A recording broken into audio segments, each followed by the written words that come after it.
Segunda de Timoteo, capítulo 1. Vamos a estar leyendo los versículos del 8 al 18 para ayudarnos con el contexto en el que estamos, pero en esta mañana vamos a estar estudiando los versículos 13 y 14.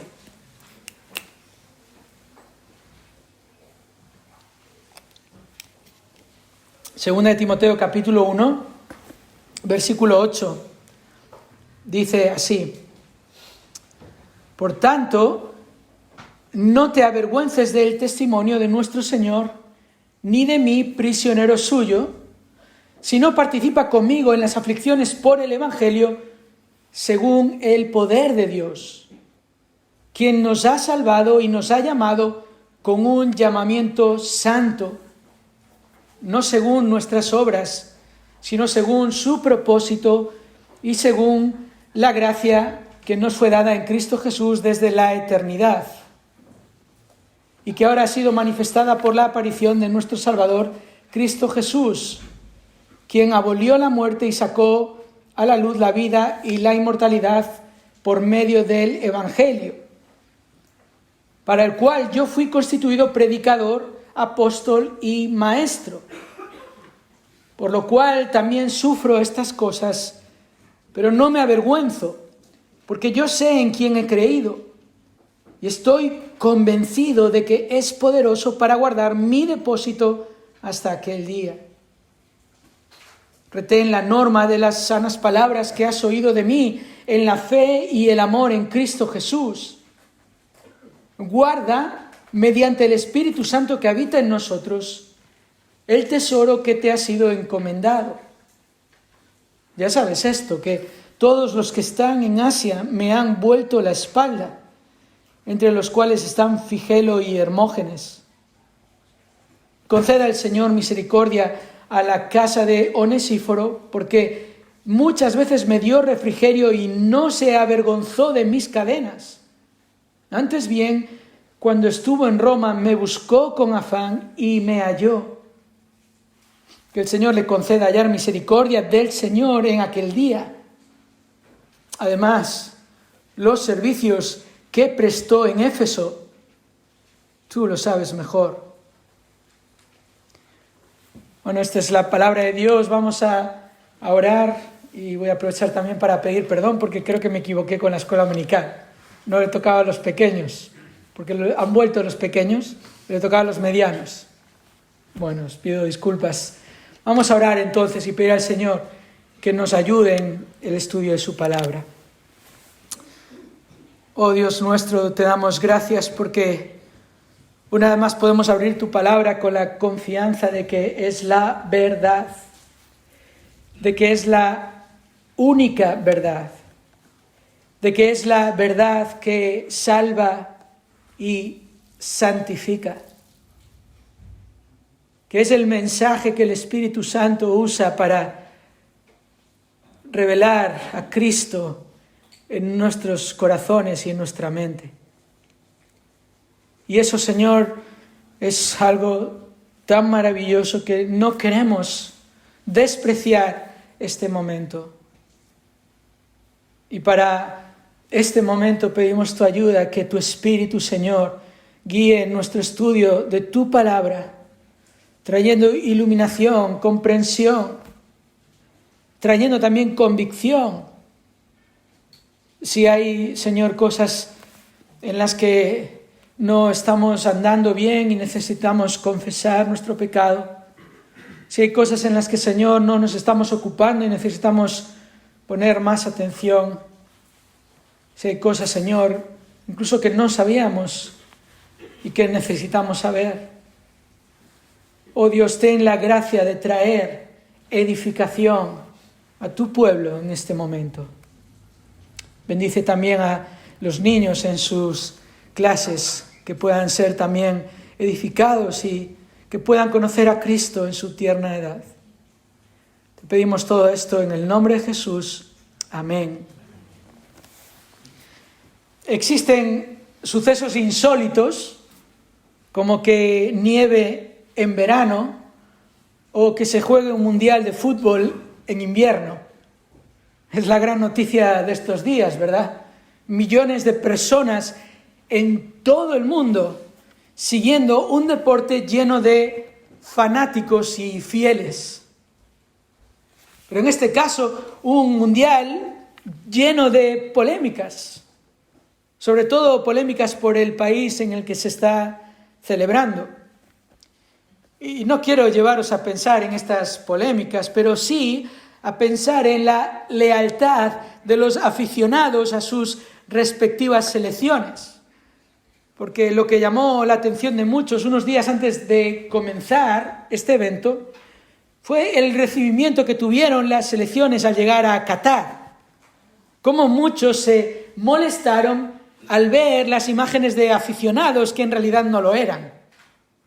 Eran personas puestas ahí, vestidas con los colores de cada país, para dar una imagen de verdadero interés por este deporte.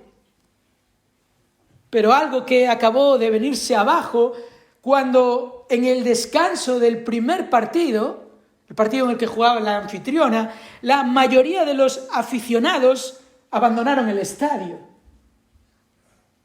Unos días después escuché a un periodista deportivo que esto es algo característico de aquel país, que la gente incluso se va del cine en la mitad de una película. Pero lo que ha molestado es que el mundial se juegue en un país que no tiene ningún interés por el fútbol. En un evento que realza la lealtad hasta niveles exagerados y enfermizos, no sienta bien este tipo de interés superficial. Y para muchos, el fútbol levanta pasiones. Bueno, sin duda, el fútbol revela el pecado de muchos. Pero hay unos índices realmente altos de lealtad. Una lealtad que incluso entre los cristianos se manifiesta. Entre cristianos que son muy leales a su equipo de fútbol y que luego no muestran ese mismo nivel de lealtad con respecto a Cristo. Pero esto no es una cuestión de este deporte, esto es un problema real. Cuando en nuestra vida llega el momento de demostrar nuestra lealtad a Cristo, ahí es cuando observamos la pobreza de nuestro compromiso con Cristo.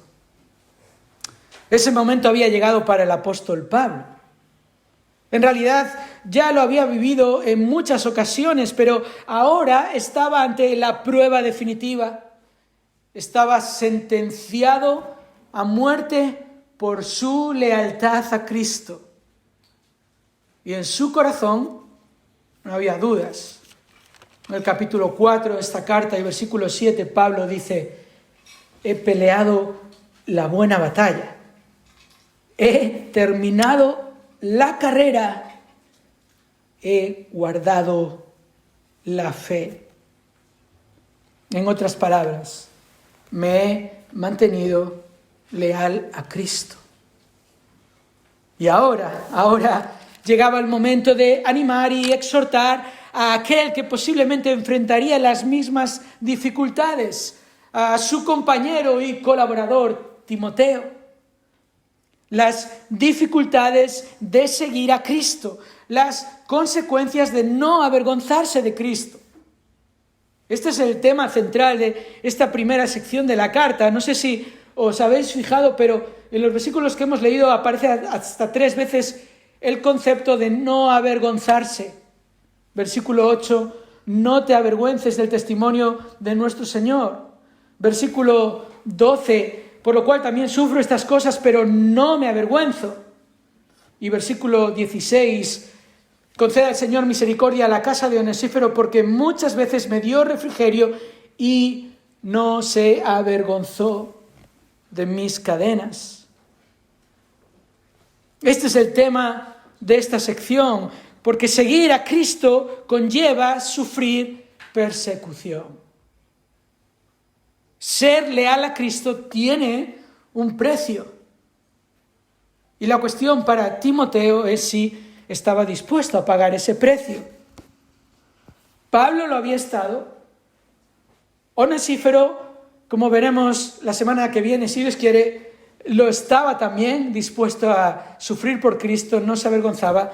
Y Timoteo, que yo creo que tampoco se estaba avergonzando, necesitaba este recordatorio, este ánimo, a la luz de ver a Pablo a punto de morir por Cristo. Pero esta cuestión es en realidad para todo discípulo de Cristo. Esto no es algo para apóstoles o para pastores solamente. En el capítulo 3 y en el versículo 12 Pablo afirma: en verdad, todos los que quieren vivir piadosamente en Cristo Jesús serán perseguidos. Y todos hemos sido llamados en Cristo Jesús a vivir piadosamente. Por lo tanto, la persecución, las aflicciones por causa del Evangelio son una realidad. En mayor o menor medida, en este momento o en un momento posterior de tu vida, o quizás esta semana y la semana que viene no, pero la siguiente sí. Pero esto es una realidad. ¿Por qué? Bueno, la Escritura nos lo enseña y lo veremos también en el capítulo 3 de esta carta. El creyente vive rodeado de personas que rechazan a Cristo.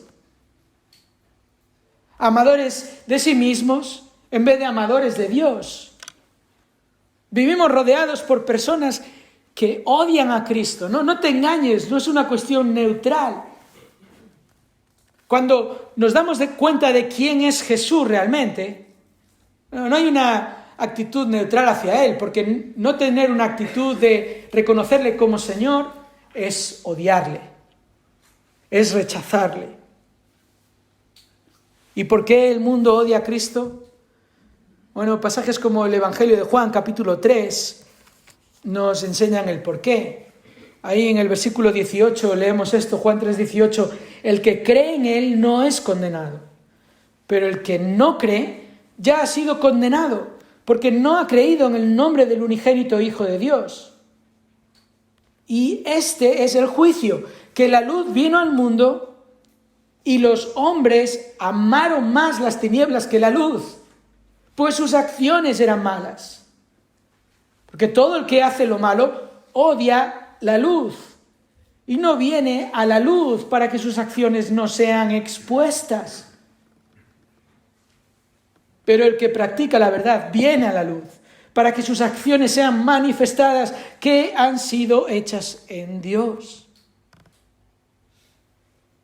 ¿Os dais cuenta que todo el que hace lo malo odia la luz y que la luz es Cristo, la luz que vino al mundo? Juan lo dice desde el capítulo 1. Esta es la realidad. Para un creyente no existe la alternativa de mantenerse neutral con respecto al mundo. Si no somos leales a Cristo, entonces nos estamos avergonzando de Él. Y por eso es esencial que comprendamos cómo es la lealtad a Cristo.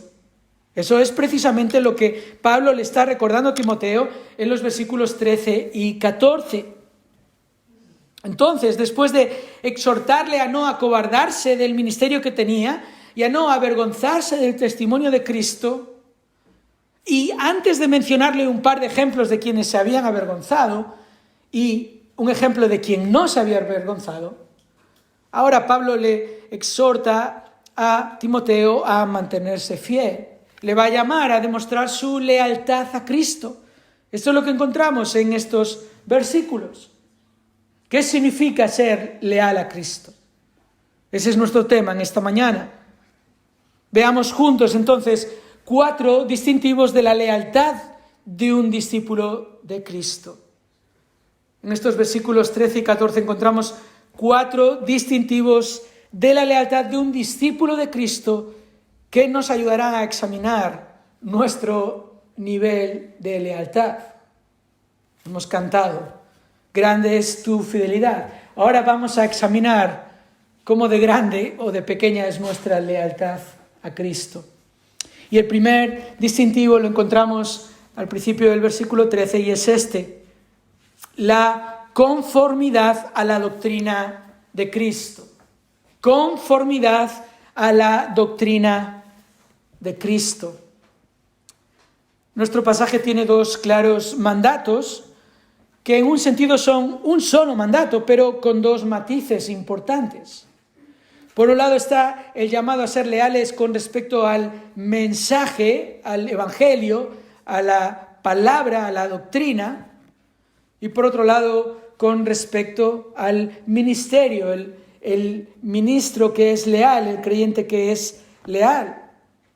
Fíjate, la exhortación de retener la norma, en versículo 13, tiene que ver con el compromiso del creyente con la palabra de Cristo.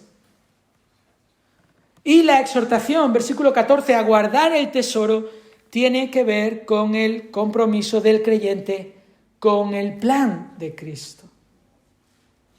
Y en ambos casos, Pablo menciona dos distintivos determinantes. Esto es lo que vamos a ver. En el primer caso, el apóstol menciona la naturaleza de la norma de las sanas palabras. Y después menciona el carácter de este compromiso. Y estos son los distintivos. Primero, vamos a ver conformidad a la doctrina. Leemos versículo 13. Retén la norma de las sanas palabras que has oído de mí en la fe y el amor en Cristo Jesús. ¿A qué se refiere Pablo con norma? Esta no es una palabra común en el Nuevo Testamento. Esta palabra apunta a un esbozo, un plano utilizado, por ejemplo, por un artista, o en literatura el borrador que forma la base de una exposición más completa. Podríamos decir el bosquejo, podríamos decir el patrón, el modelo a seguir o el modelo por el cual guiarse. Y Pablo le dice a Timoteo, retén la norma de las sanas palabras. Es decir, las Escrituras establecen la base sobre la cual fundamentamos toda nuestra vida y ministerio. ¿Entendemos esto? Las Escrituras nos dan la norma, nos dan el patrón, nos dan el modelo para que nosotros vivamos de acuerdo a ese modelo. Tanto nuestra manera de vivir como también nuestra tarea en la vida, porque todos hemos sido llamados a servir al Señor, ¿verdad? No solo algunos creyentes son llamados a servir a Cristo, no solo algunos creyentes son llamados a predicar el Evangelio. Id por todo el mundo y hacer discípulos es un mandato para toda la iglesia, para todos los discípulos de Cristo. Y esto es lo que podemos ver enfatizado precisamente en esta segunda carta de Pablo a Timoteo. El llamado a ser discípulos de Cristo y a hacer discípulos de Cristo. Y esto es un llamado para toda la congregación. Así que la lealtad del discípulo de Cristo se ve en la manera en que se conforma a la doctrina de Cristo. Su lealtad a la doctrina de Cristo. Ahora fíjate en el mandato. Retén la norma. Este verbo retener significa aferrarse a algo, ceñirse a la norma, adherirse a la tradición establecida. Y notad la fuerza de este mandato. Es un imperativo no solo a aferrarse a las sanas palabras, sino a la norma, a lo que surge, a lo que las sanas palabras enseñan. Como precisamente Pablo también le indica a Tito, en Tito capítulo 2, enseña lo que está de acuerdo con la sana doctrina. Como Pablo también en Romanos capítulo 6 y versículo 17, le recuerda allí a los creyentes en Roma, Romanos 6, 17, gracias a Dios que aunque erais esclavos del pecado, os hicisteis obedientes de corazón a aquella forma de enseñanza a la que fuisteis entregados. Esta es la idea aquí. Esta es la fuerza de este mandato. Así que no puede ser una actitud ligera en cuanto a la doctrina de Cristo. No puede ser un compromiso superficial con la palabra de Dios. Y aquí es donde tienes que ir pensando y viendo tu propia vida y cómo es tu compromiso con la palabra de Dios. Pablo se refiere aquí a tener un concepto tan alto de la palabra de Dios que la seguimos a rajatabla. Y esto hoy en día, creo yo, es un concepto que suena mal a los oídos de las personas. Esto de seguir algo a rajatabla, esto de ser leal a tus convicciones, en un mundo en que tenemos que ser tolerantes y que hay más de una verdad y que cada uno de hecho tiene su verdad. Pero mira lo que Pablo le dice a Timoteo. Y por implicación, escucha lo que la palabra de Dios está diciendo al pueblo de Dios. Que hemos de ser leales a la doctrina de Cristo. Que la hemos de obedecer sin cuestionarla. Que cuando encontramos algo en la Escritura que es difícil de entender o que es difícil de aplicar en los tiempos que vivimos, no dudamos, no nos detenemos. Claro que va a venir persecución por esto, pero estamos convencidos, ¿verdad?, de quién vienen estas palabras. Y notas que Pablo puede decir con confianza, y no está siendo arrogante aquí, las sanas palabras que has oído de mí. Porque no son palabras de Pablo. Pero Pablo, versículo 11, había sido constituido predicador, apóstol y maestro. Había sido enviado para predicar estas sanas palabras. Fue escogido para establecer el fundamento de la iglesia, la doctrina de los apóstoles. La doctrina de los apóstoles es la doctrina de Cristo. Y ahí está la fiabilidad, ahí está la fuente. Ahí está la confianza que tenemos de que esto no son las ideas y las opiniones de un puñado de hombres en su contexto y cultura particular. Pero yo ahora tengo que adaptarlas a mis tiempos. No. Si algo de la Biblia no me gusta, dijo el teólogo Sproul, si algo de la Biblia no me gusta, el problema no está en ella. El problema está en mí. Las sanas palabras, dice Pablo, retén la norma de las sanas palabras. Este adjetivo sanas apunta a dos cosas aquí, dos cosas fundamentales. Primero, el hecho de que estas palabras son siempre sanas, continuamente sanas. En su esencia son sanas en el siglo I y en el siglo XXI. Son sanas en el Medio Oriente, en el Oriente y en el Occidente. Son sanas en español y son sanas en gallego. Son siempre sanas, continuamente sanas. Pero lo segundo que significa es que sus efectos son siempre sanos. No solo una cuestión de, me fío de ellas porque son sanas, sino estas son las que traen sanidad. Estas son las palabras que traen el efecto santificador que necesitamos y no otras palabras y otras ideas. Tú cuando quieres tomarte un buen zumo, bueno, no te vas a comprar y ponle tú la marca que sea, el zumo al supermercado, compras las naranjas y las exprimes, ¿verdad? Y haces esa labor y ahí sale, bueno, esta es la idea. La palabra de Dios, cuando la exprimimos, cuando la estudiamos, cuando nos aferramos a ella, ahí tenemos todas las vitaminas.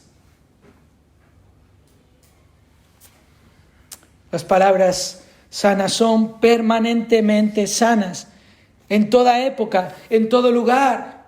Y por eso en toda época y en todo lugar son dignas de ser obedecidas.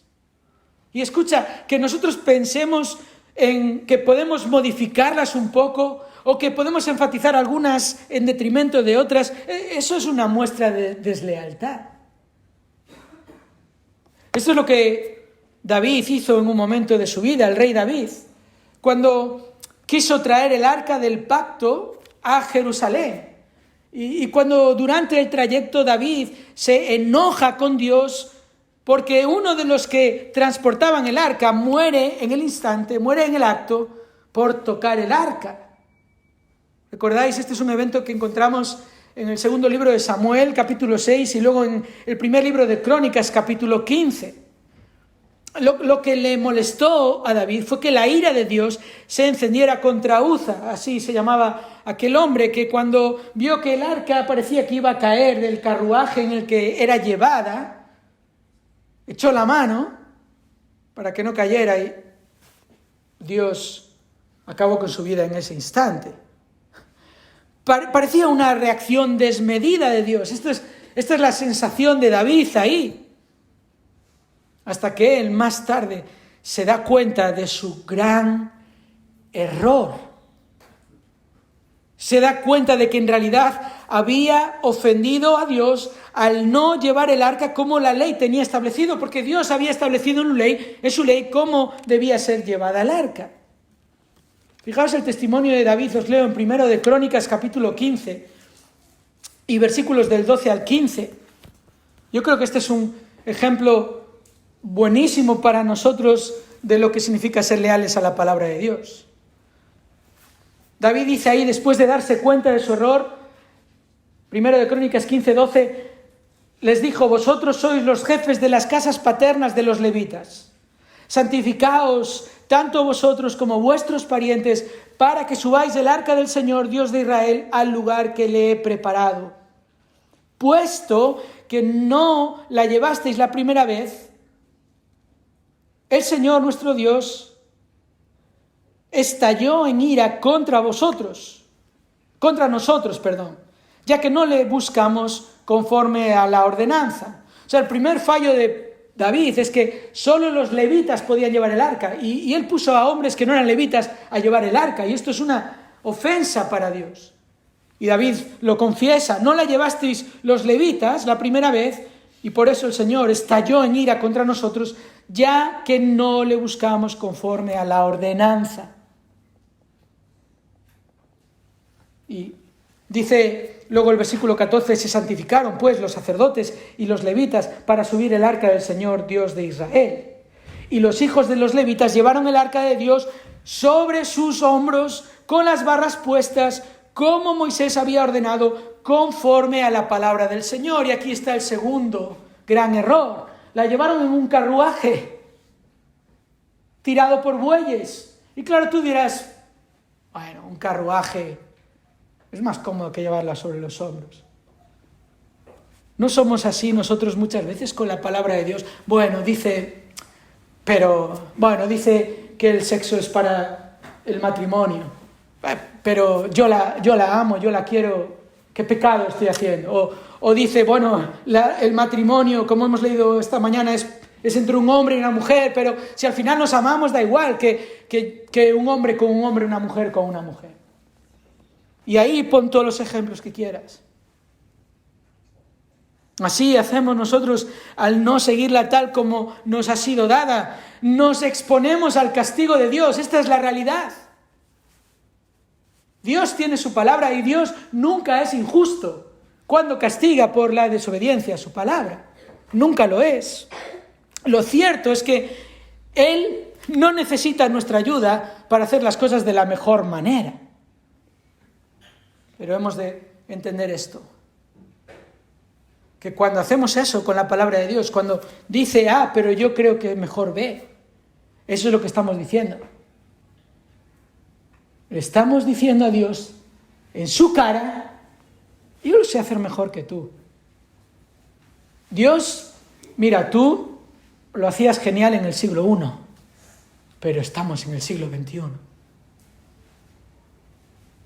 Si hacemos eso, ¿qué somos? Somos pretenciosos, somos arrogantes, menospreciamos la sabiduría perfecta de Dios. Cada vez que pensamos que es mejor aplicar o añadir la sabiduría humana a la sabiduría divina, estamos siendo desleales. Retén la norma de las sanas palabras. Conformarnos a la sabiduría humana es una muestra de deslealtad a Cristo, es un acto indigno, es una traición. Nosotros que decimos, eres mi Señor, pero no me ciño a tu palabra, indigno. Así que, ¿cómo es la lealtad a Cristo? Primer distintivo, la lealtad a Cristo es conformidad a la doctrina de Cristo. Pero este pasaje, versículo 13, dice algo más. Dice, retén la norma en la fe y el amor en Cristo Jesús. Y aquí encontramos el segundo distintivo. El segundo distintivo de lealtad a Cristo es consistencia de la fe en Cristo. Conformidad a la doctrina de Cristo, consistencia de la fe en Cristo. El segundo distintivo de lealtad está en la consistencia de nuestra fe y de nuestro amor por Cristo. Porque la fe no es un billete al cielo. La fe es nuestra manera de vivir. Vivimos vidas de fe y no cualquier fe. No fe en lo que nosotros creemos de Cristo, sino fe en Cristo, que es diferente. Fe en Cristo. Una fe que se evidencia en la manera en que retenemos la norma. Y esto es evidente, ¿verdad? Pablo aquí nos está diciendo cómo retenemos la norma. Lo hacemos con fe. Fe en Cristo, y lo hacemos en amor, movidos por el amor de Cristo y por nuestro amor a Cristo. Esta es la sana doctrina que viene de Cristo mismo, ¿verdad? Porque los apóstoles fueron encomendados por el Señor y guiados por su Espíritu para escribir la verdad en la cual creemos, en la cual nos mantenemos, a la cual somos leales. Pablo está aquí apelando directamente a la fe sincera de Timoteo, que ya mencionó en el versículo 5, esta fe sincera que tengo presente, que hay en ti.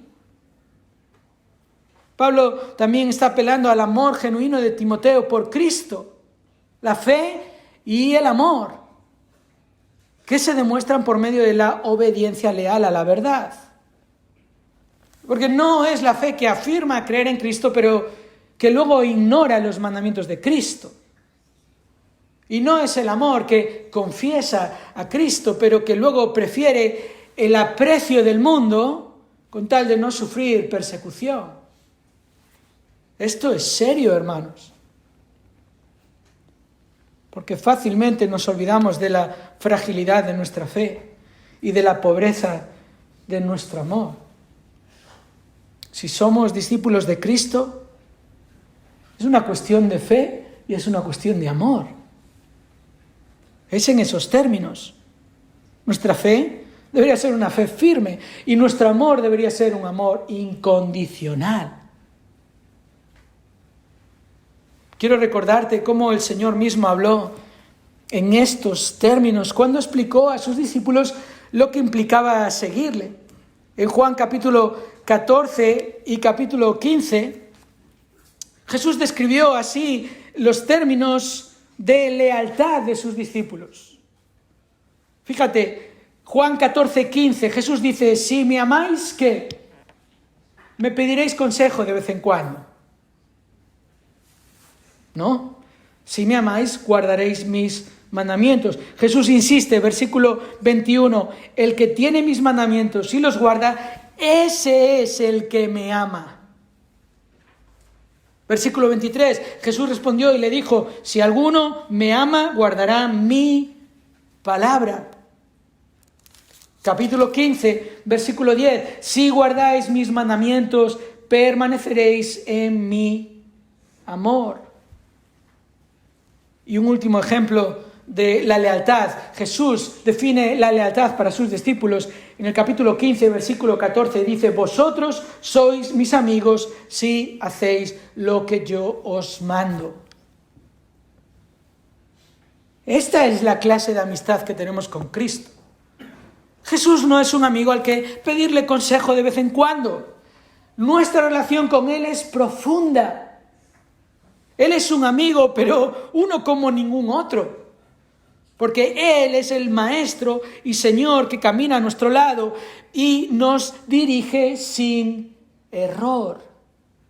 Y nuestra relación con Él es profunda en el hecho de que confiamos en Él. Confiamos en Él. Él es un amigo fiel. No dudamos de Él, no tenemos razones para dudar de Él. Así es como somos leales a Cristo, en fe y en amor. Estamos absolutamente convencidos de quién es Él y le amamos profundamente. Y lo demostramos con obediencia, con nuestra lealtad a su palabra. Porque piensa en esto, piensa lógicamente. Si le obedecemos a medias, entonces ese es el amor que le tenemos.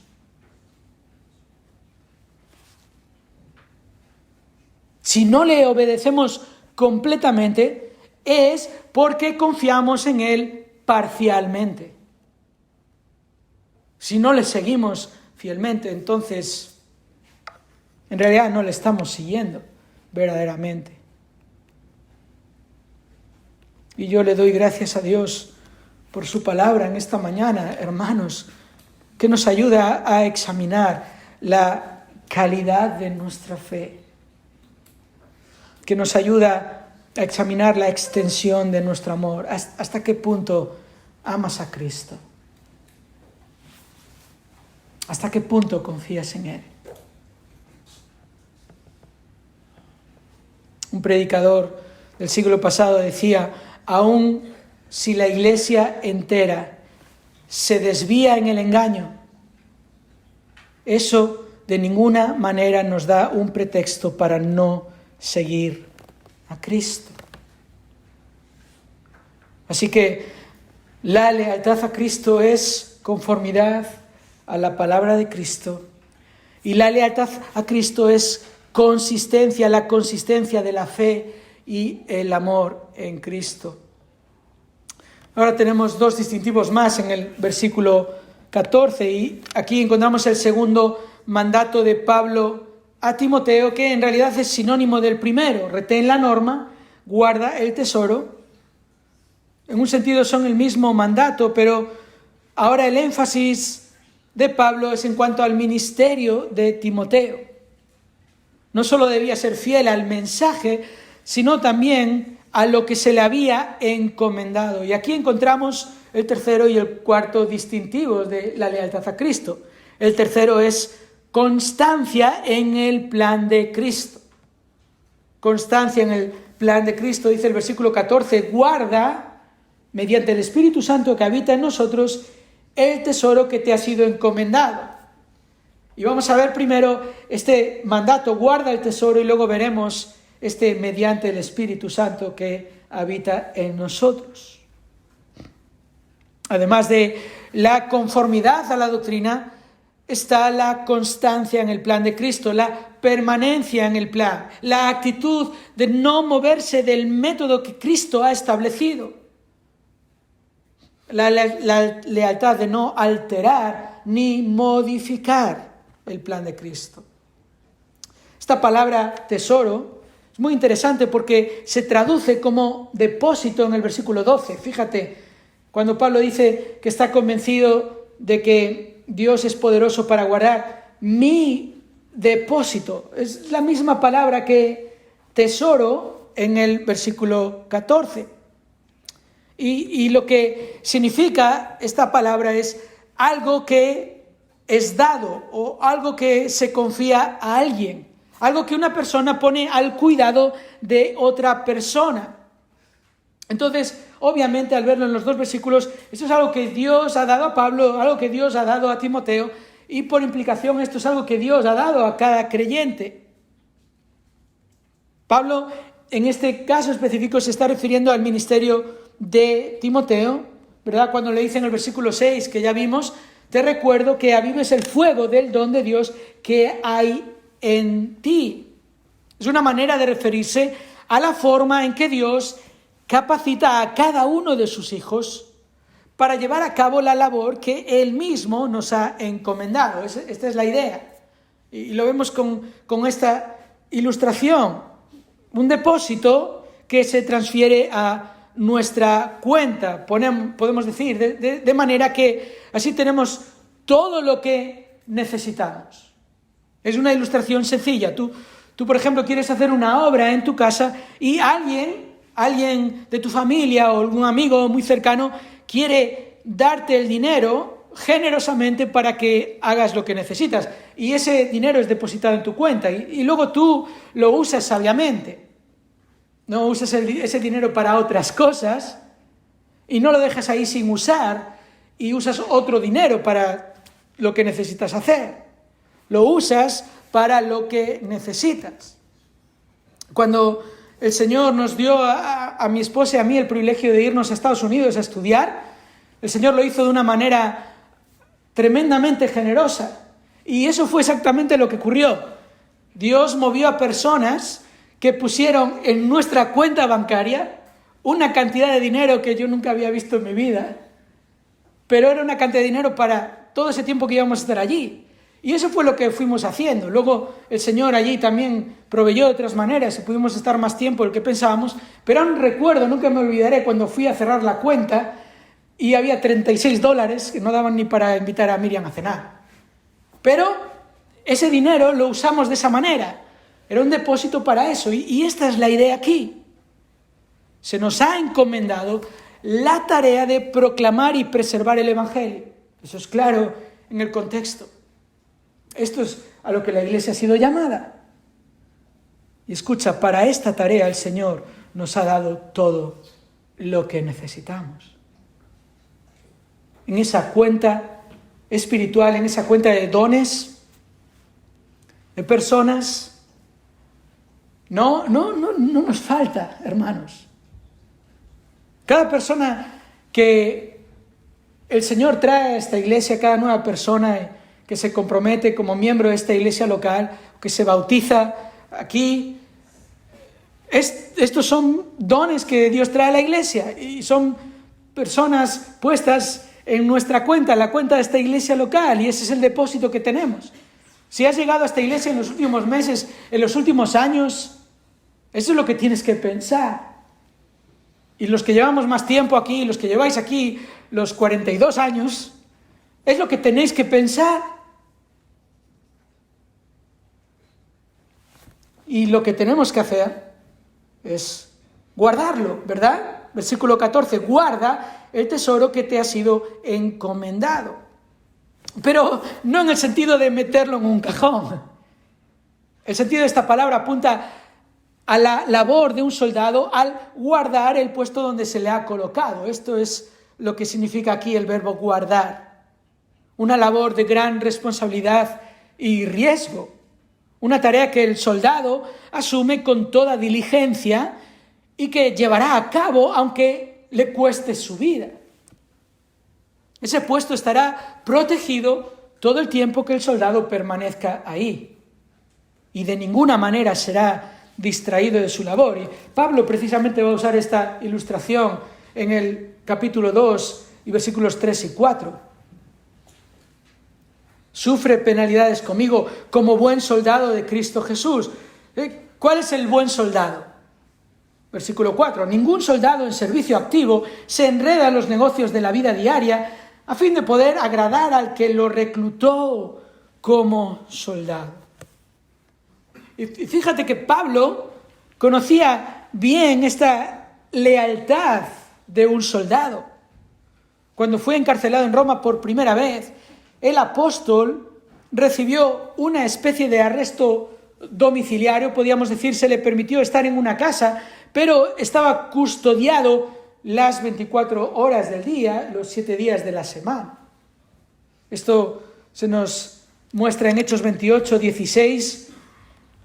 Dice ahí, cuando entramos en Roma, Lucas dice, cuando entramos en Roma, el centurión entregó los presos al prefecto militar, pero a Pablo se le permitió vivir aparte con el soldado que lo custodiaba.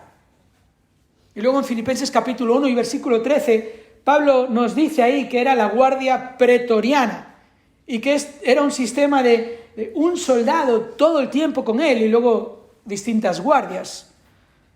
Esta es la labor, esto es de lo que está hablando Pablo aquí. La tarea de custodiar continuamente, y esta es la manera en que un discípulo de Cristo demuestra su lealtad a Cristo.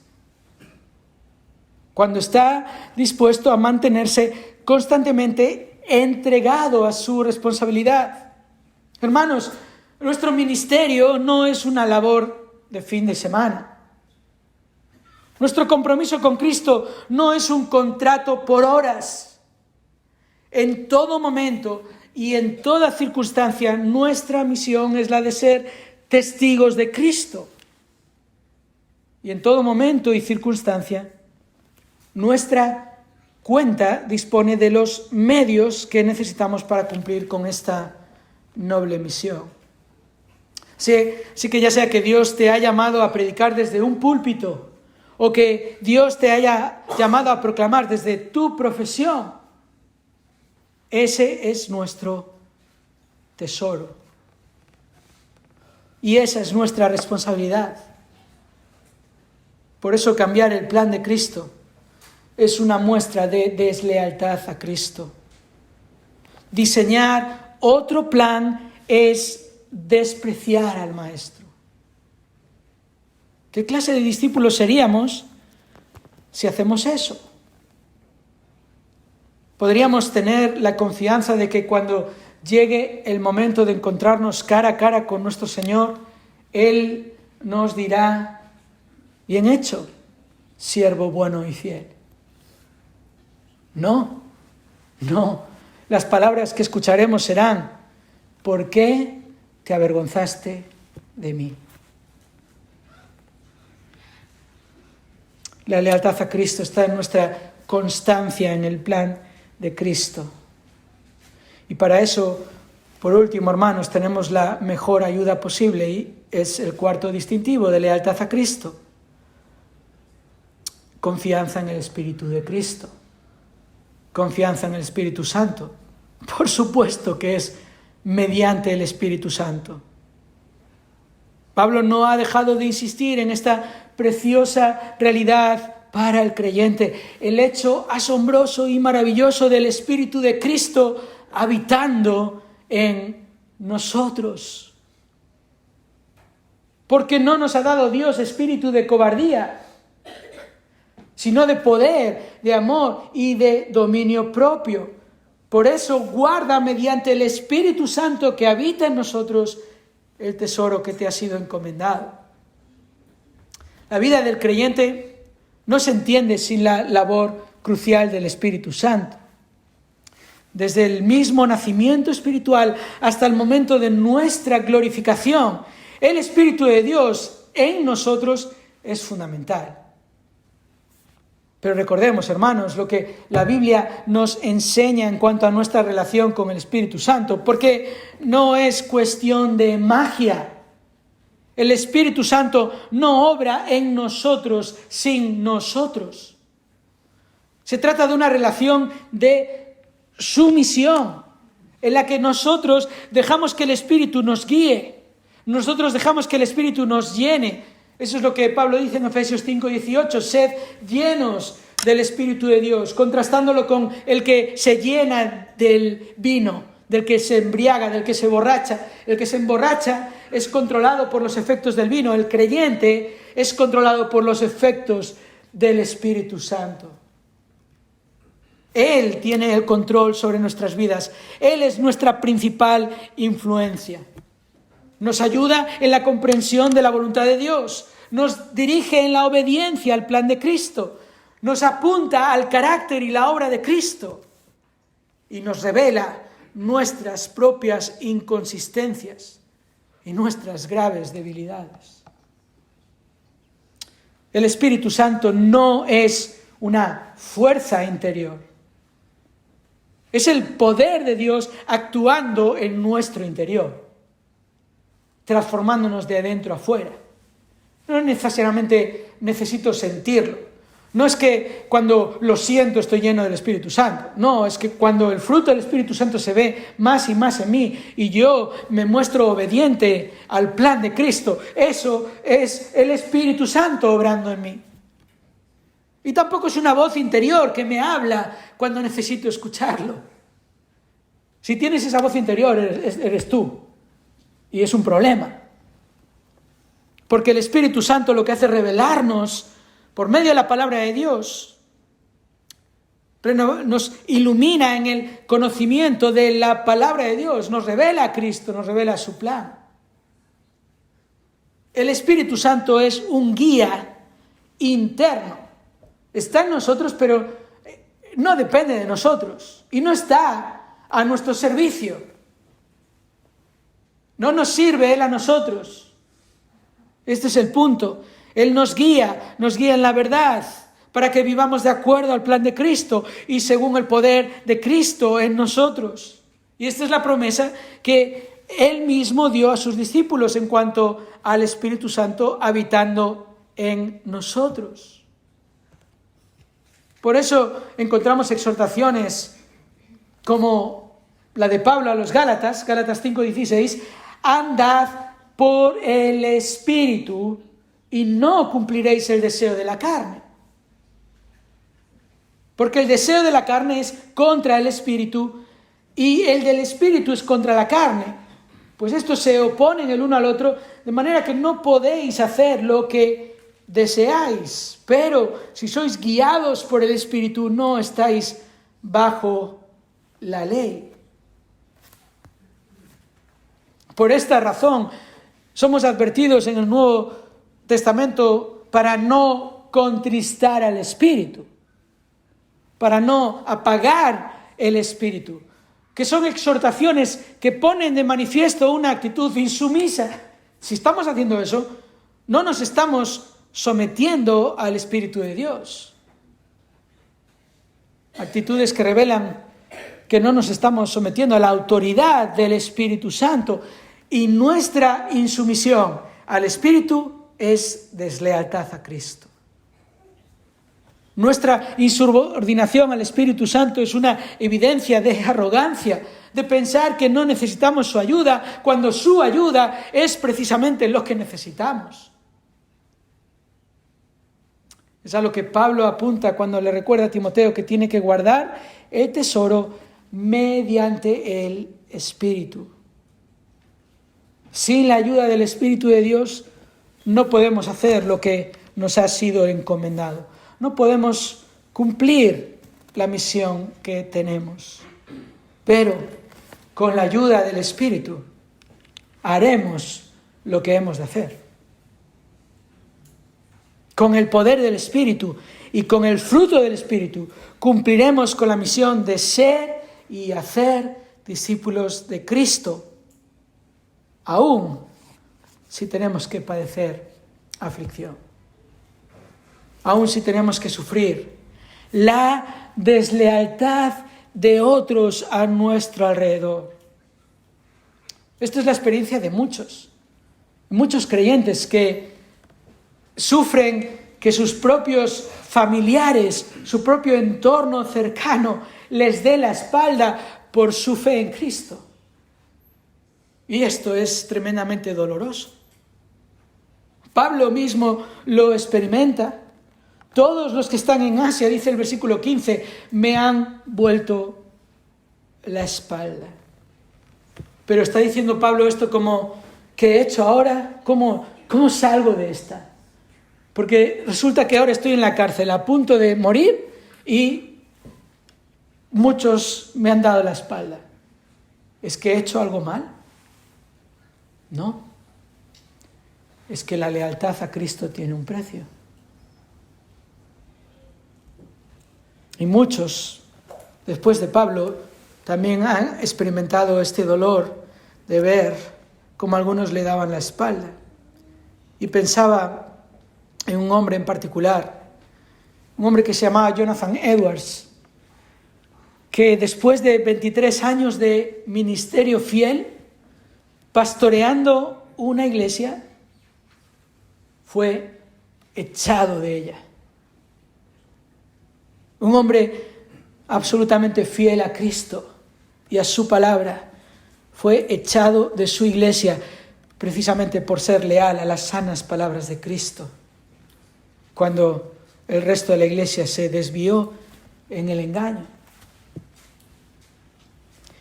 Y es interesante porque este hombre, aún hoy en día, y no solo a nivel evangélico o a nivel religioso, es considerado como una de las mentes más brillantes en los Estados Unidos. Es un hombre que vivió en el siglo XVIII. Y desde luego considerado como el teólogo más importante en la historia de Estados Unidos. Y lo que muchos conocen y quizás lo que más resalta de este hombre es como en su juventud y desde su juventud entendió que la lealtad a Cristo tenía un precio. Y así lo demostró en algo que se conoce como sus resoluciones, 70 resoluciones que escribió en un periodo de 1 año y medio más o menos, y cuando tenía 20 años. Una de estas quería leérosla para que veamos este ejemplo y terminar así con una ilustración de la lealtad a Cristo. Él escribió el 12 de enero de 1723: resuelvo de ahora en adelante y hasta que muera nunca actuar como si me perteneciera a mí mismo, sino a Dios, completamente y para siempre. Oh hermanos, hoy es un buen momento para examinar nuestra lealtad a Cristo, hoy y estos días. Y lo puedes comprobar por medio de examinar tu conformidad a la doctrina de Cristo, por medio de examinar la consistencia de tu fe en Cristo, por medio de observar tu constancia en el plan de Cristo y por medio de examinar tu confianza en el Espíritu de Cristo. Y también, si no le estás siguiendo a Cristo, hoy no solo es que sea un buen momento, es que es un momento crucial, porque ninguno de nosotros sabemos ni cuántos años, ni cuántos días, ni cuántas horas, ni cuántos minutos nos quedan de vida. No lo sabes los que tienes. Los que tienes son la oportunidad que tienes para venir a Cristo y confiar en Él. Y lo que demuestra la palabra de Dios es que los que vienen a Él de ninguna manera son avergonzados. Cristo no decepciona. Cristo salva. Cristo salva para siempre. Y si no quieres pasarte toda la eternidad pagando por cada uno de tus pecados, que es el castigo que justamente merecemos todos, si no quieres eso, entonces confía en Cristo. Todo aquel que cree en Él no es condenado. No es condenado. Vamos a orar.